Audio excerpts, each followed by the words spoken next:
The Apple iPhone 16 Pro Max is bigger and more powerful than ever. It has a beautiful screen, an excellent camera array, and new camera controls that could change how you approach iPhone photography. Power and battery life both get a boost to make this the big screen smartphone of your dreams. Apple Intelligence offers some useful and intriguing features, but it's not yet the thing that will or should drive upgrades. Still, if you have been holding on to an iPhone 12 or 13 Pro Max, this is probably the moment for a big screen upgrade. The iPhone 16 Pro Max was announced at the Apple Glow Time event on September 9, 2024 and it's shipping from September 20. This is a larger phone with more screen, more power, AI and a brand new camera control button, but it still costs the same as last year's iPhone 15 Pro Max in the US and UK. It's actually a little cheaper in Australia. I'm not arguing that $1,199 for a 256GB iPhone is cheap, but at least Apple didn't raise any price hike by $100. Apple also made a point at this year's iPhone 16 launch event of talking about some big trade-in deals. Its point, I think, was that you probably won't be paying full price for these phones. The virtually identical iPhone 16 Pro costs $999 but starts with half the storage space. If you like big screens and want a reasonable amount of storage for all that 4K 120fps video, you probably want to choose the iPhone 16 Pro Max. The iPhone 16 Pro Max is available in natural titanium, white titanium, black titanium and desert titanium, which is the color of my test unit. I still prefer the black. It might seem like Apple's phone design strategy is now why mess with a good thing. In some ways, that's true. The iPhone 16 Pro Max doesn't stray far from the aesthetic first established with the iPhone 12, but also carries forward the myriad challenge made over the last few generations, like the smoothed out edges and new action button which replaced the silent switch on the Pro models last year. Its dimensions are close to those to the iPhone 15 Pro Max but enlarged by a few millimeters here and there. The 16 Pro Max is 163mm by 77.6mm by 8.25mm and weighs 227 grams. That's 6 grams heavier, 3.1mm taller, and 0.9mm wider than the iPhone 15 Pro Max. If you are comfortable holding and using the iPhone 15 Pro Max, I suspect you will have no trouble with the iPhone 16 Pro Max.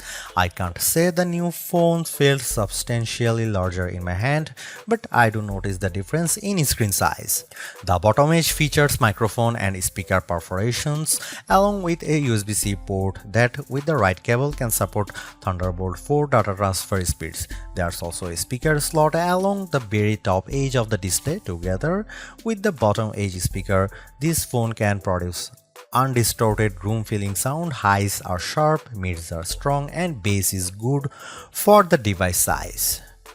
Button placement is mostly identical to last year, with the volume buttons and action button on one side and the larger power or sleep or CD button on the other side. They are joined, however, by a new button, camera control, roughly the same size as the power button.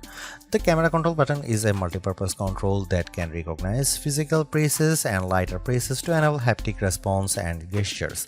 It offers instant access to the camera and with those other presses and gestures to various virtual millimeter lenses and camera settings.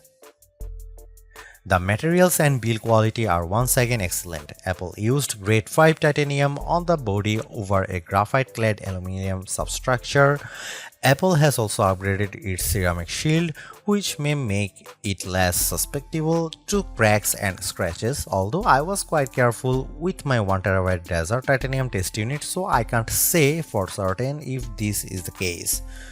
Okay, I did get it wet, purposely running the IP68 rated iPhone 16 Pro Max under a garden sprinkler. It was fun to watch the screen activating as it was touched by 1,000 tiny fingers when it was just water droplets, but the phone was otherwise unmoved and unharmed by the deluge.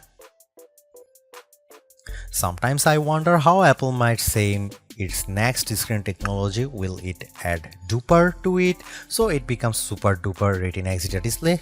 I mean, it may have boxed itself into a corner, but Apple skirted the issue this year by leaving its iPhone display technology pretty much untouched. This is a giant screen 6.9 inches, achieved through a combination of a slightly larger chassis and pleasingly thinner bezel. There are more pixels than last year. The iPhone 16 Pro Max screen is 2868 by 1320, while the iPhone 15 Pro Max is 2796 by 1290. There's more pixels but not a higher density.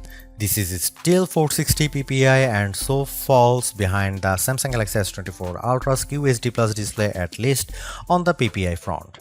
Apple also didn't mess with the dynamic island, which remains a useful and fungible information peel in the upper portion of the screen. It houses Face ID, depth sensors, and a 12 megapixel true depth camera.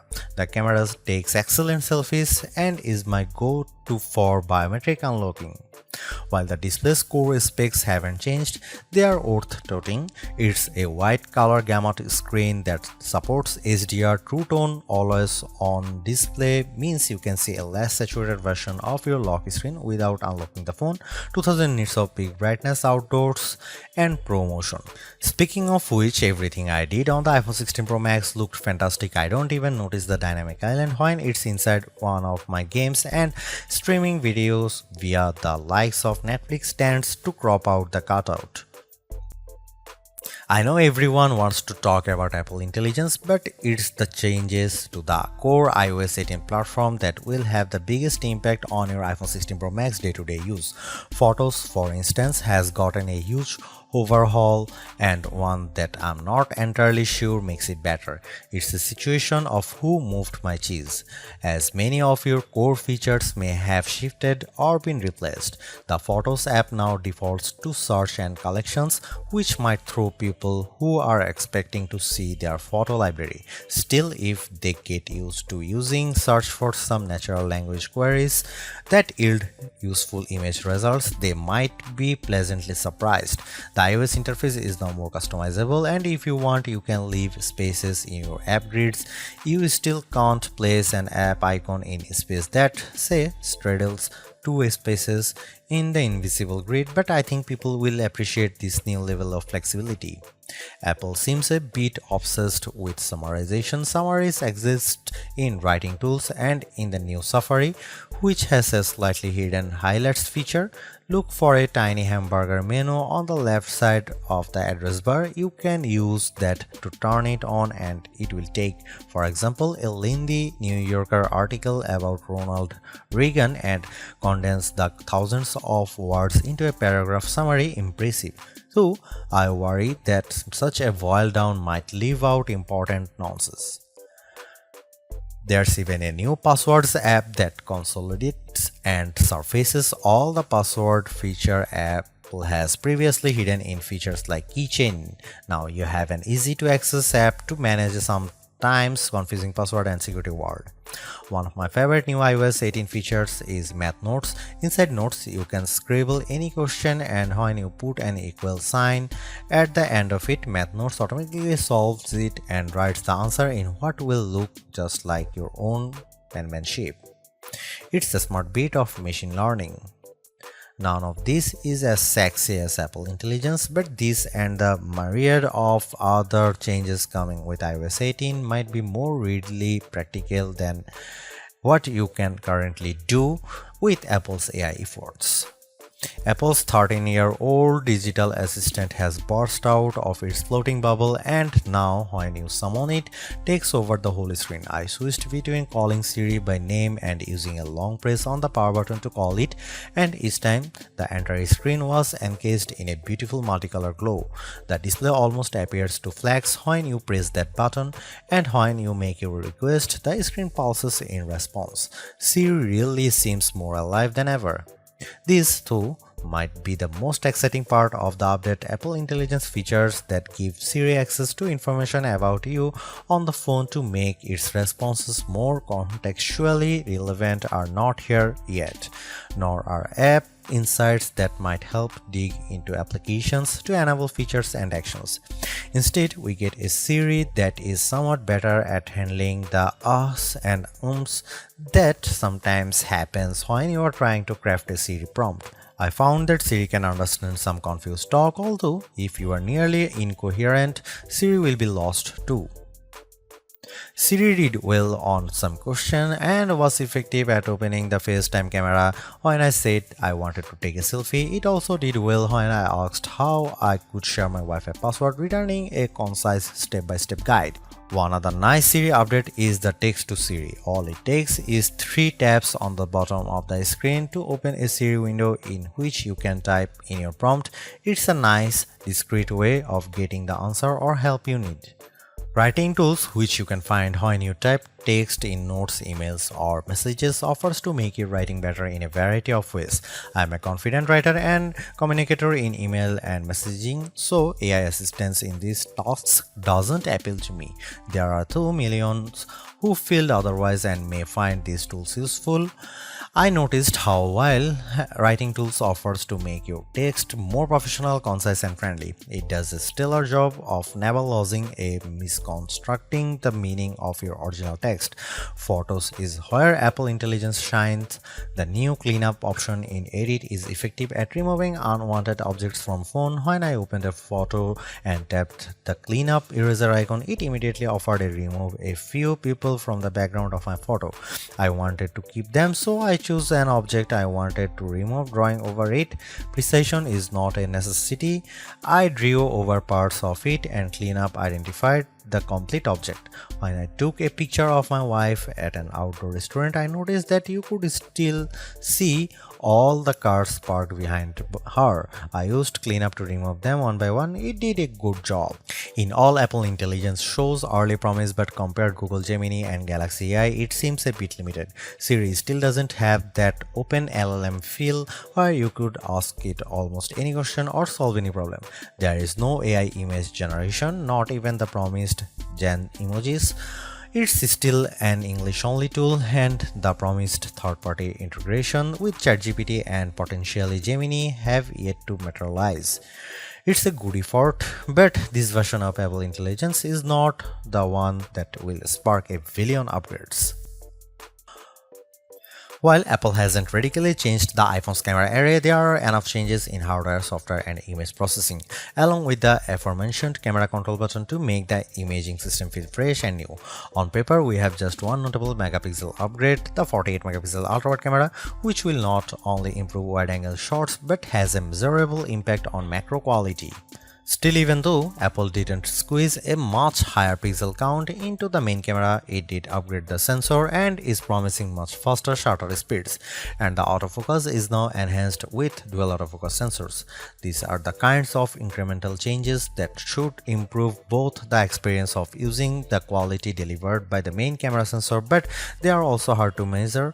More on that in a bit. The 12 megapixel 5x optical zoom is essentially unchanged from last year's iPhone 15 Pro Max. The biggest news here is found not on this phone but on its little brother, the iPhone 16 Pro, which also gets the Tetra Prism lens. Last year's Pro model was stuck with a just 3x optical zoom camera.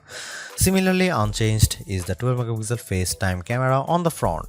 Here are some camera samples of iPhone 16 Pro Max.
By every metric, the iPhone 16 Pro Max's new A18 Pro SoC is a beast.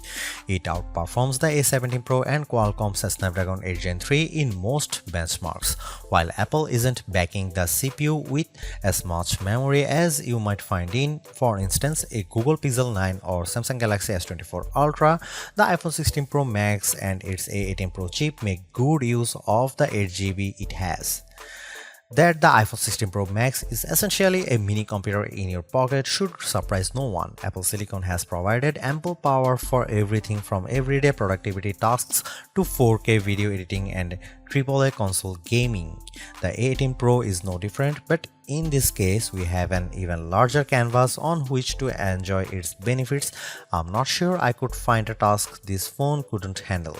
If I have one criticism, it's that the phone does seem to get a bit warm during, for instance, gameplay and video editing in CapCut. I don't know if this is the graphite covered aluminum substructure more efficiently delivering heat from the chip to the body or the phone overworking. The good news is that this does not adversely impact performance or battery life. Call quality was good, and I am pleased to see that this is now a future-leaning platform with Wi-Fi 7 support. There's also Bluetooth 5.3 support and second-generation ultra-wideband. It helps in my Find My app, which I used when I purposely misplaced my new AirPods 4. In the US, the iPhone is now eSIM only, which I like, although some people miss the physical SIM card. I appreciate the ease of switching eSIMs from one phone to other and how easily the iPhone 16 Pro Max lets you switch between multiple eSIM numbers on the iPhone 16. The iPhone 16 Pro Max have everything we have come to expect in a year-over-year upgrade even without Apple Intelligence. The 6.9-inch iPhone 16 Pro Max have a slew of upgrades including a good battery life, outstanding photo and video chops and iOS 18. The iPhone 16 Pro Max are excellent phones worthy of a spot in your pocket if you can afford them.